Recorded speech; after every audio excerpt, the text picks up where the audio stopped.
ஒரு சதுரடிக்கு இவ்வளவு ரேட் வச்ச ஒரே ஆட்சி திமுக ஆட்சி தான். கமிஷன், அது கட்டிங், கரப்ஷன், இதை ஒழிச்சிட்டாருல. இந்த கூட்டணியில இருந்தாங்கிறத நான் மறைக்காத செய்யறேன். கூட்டணி தான் இருந்தேன். கூட்டணியில இருந்துகிட்டு பேசுறது அயோக்கியத்தனம் இல்ல. கூட்டணிக்குள்ள இருந்துகிட்டே கூட்டணி அட்டாக் பண்றது என்ன அரசியல் தர்மம்? மனசாட்சி என்ன விரோதம்? கூட்டணி தர்மத்துக்காக பேசாம இருந்தேன். அதுல என்ன தப்பு? அதான் சரியான அணுகுமுறை. கூட்டணி இருந்துகிட்டே விமர்சனம் கூடாது. உங்க கருத்தை நான் ஏன் ஏத்துக்கணும்? இந்த திருக்குறள் என்கிட்ட சொல்லாதீங்க. நான் 1330 திருக்குறளை உங்ககிட்ட சொல்லுவேன். ஏங்க, ஒரு கட்சி கூட்டணியில இருந்துகிட்டு அவங்கள பத்தி கண்டம் பண்றது அது நாகரிகமா?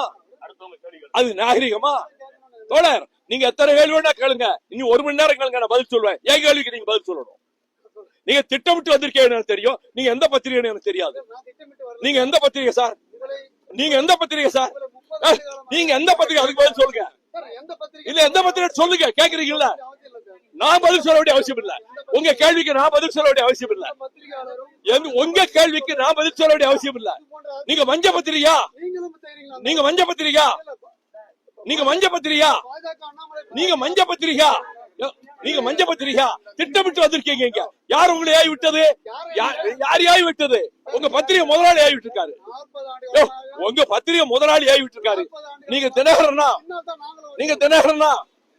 தினகரனா? அது மஞ்ச பத்திரிகை ஆயிடுச்சு. முந்தாராளே கேவலப்படுத்தி என்னை பத்தி அரபகத்துக்கு சொத்து வாங்கிட்டு உங்க மேல கோர்ட்ல கேஸ் போட போறேன். யாரு இப்ப இருக்கிறத வச்சுதான் கேட்க முடியும். இந்த பாருங்க, நீங்க திட்டமிட்டு வந்திருக்கீங்க.